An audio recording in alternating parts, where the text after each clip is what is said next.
আকাশী সাদা জার্সিতে আরেকটি সোনালী অধ্যায় লেখার স্বপ্ন নিয়ে যুক্তরাষ্ট্রের কানসাস সিটিতে পৌঁছেছে লিওনেল মেসির আর্জেন্টিনা। কাতার বিশ্বকাপে ফ্রান্সের মতো শক্তিশালী প্রতিপক্ষকে হারিয়ে শিরোপা জয় করে যে মহাকাব্য লিখেছিল আলবিসেলেস্তারা, এবার লক্ষ্য সেই ইতিহাসের পুনরাবৃত্তি, টানা দ্বিতীয় বিশ্বকাপ ট্রফি উঁচিয়ে ধরা।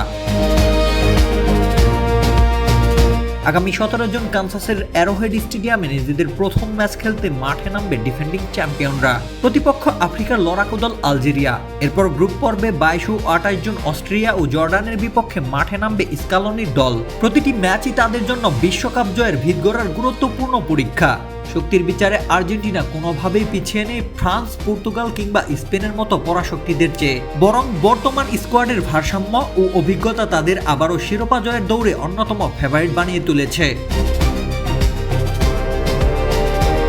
পূর্ণশক্তির দল নিয়েই 2026 বিশ্বকাপ মাতানোর লক্ষ্যে আমেরিকা পৌঁছেছে লিওনেল মেসির দল।